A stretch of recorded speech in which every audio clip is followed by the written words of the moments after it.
This presentation is for Mr. Stephen Crothers. I know he didn't want to help me develop, stellar metamorphosis because his plate is full, but I'm going to show him that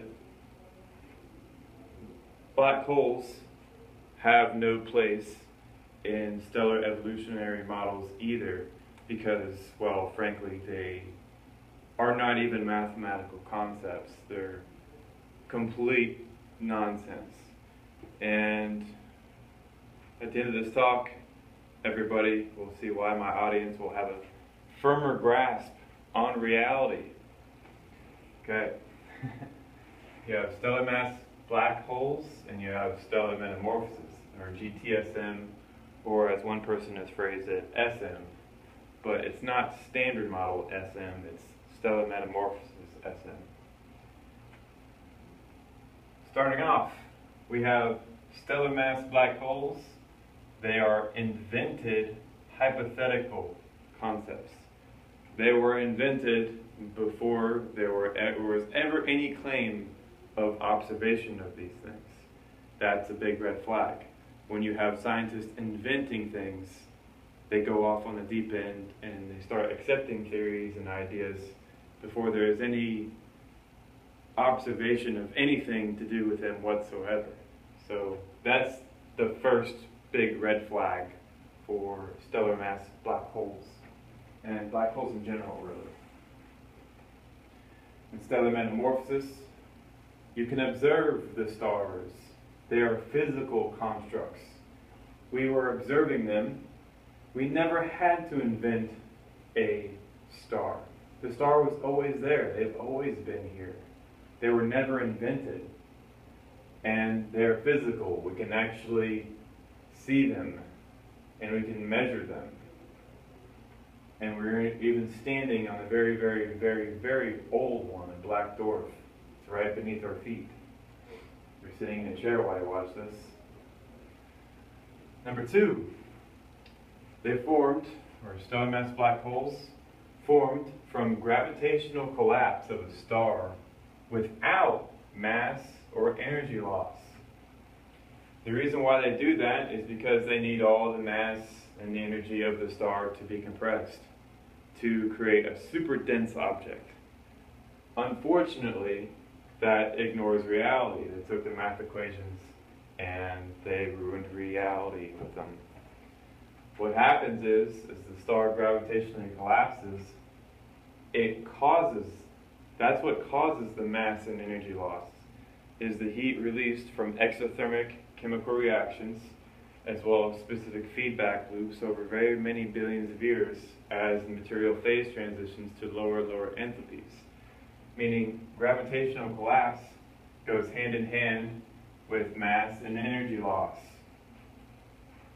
So if you have a gravitational collapse of a body and no mass or energy loss, what you're doing is ignoring reality. You're ignoring nature so that you can make things up and live in a little fantasy land. Number three, black holes are supposedly singularities. Now, by itself, I don't have a problem with the concept of singularity, because there are many weird things about nature, such as consciousness, that we don't quite understand.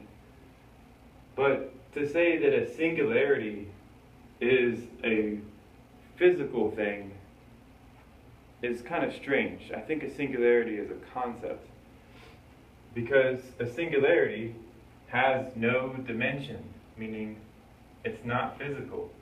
To have something physical, you need three dimensions. You have your y-axis, you have your x, and your z. You have to go through all three axes in order to have something have physical dimension. You can't just have the y or the x. You can't just have the z or the x. You have the x, z, and the y. You have all three. With a star, you do have three dimensions. Yay! You have your y, your z, and your x. You can even measure where these are. It's physically measurable. -1, 1, which would be over here and here. -1, 1, which would be -1 down here, 1 up here. And the z-axis would be -1, 1, which would be right here and right there. Or you could flip-flop those two. That's physically measurable. You can actually graph those out on their surface, or however big they are, and you can measure them. And then you can apply math formulas to them. It's great. But with a black hole, that has no physical dimension. It doesn't have any dimension on the x-axis. It doesn't have a dimension on the y-axis, and it doesn't have a dimension on the z-axis. Therefore, there is nothing to physically measure.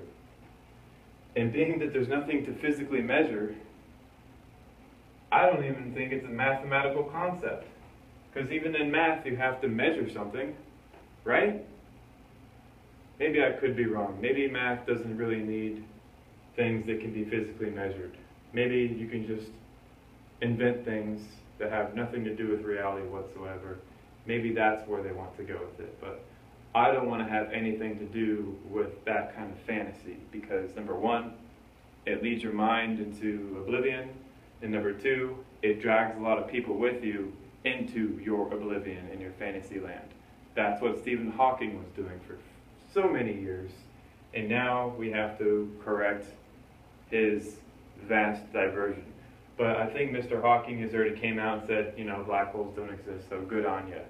But now you have all your followers that we have to make up for that are dogmatically holding on to this false black hole theory, when really we should just erase it from the history books, because it has sucked in a lot of mental energy, and it has ruined very, very many bright young minds that we could have led into more productive avenues, such as geophysics, meteorology, biology, things that are actually physical, without all this, you know, mumbo jumbo.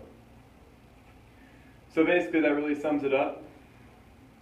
You have fantasy, and then you have things that are physically measurable. And there's a big parting line between the two. And don't let anybody in mainstream forums convince you otherwise. This isn't even math, this isn't physics, this is just bullshit. This is physics, and math can be used to measure these physical objects. Today is August 22nd, 2015.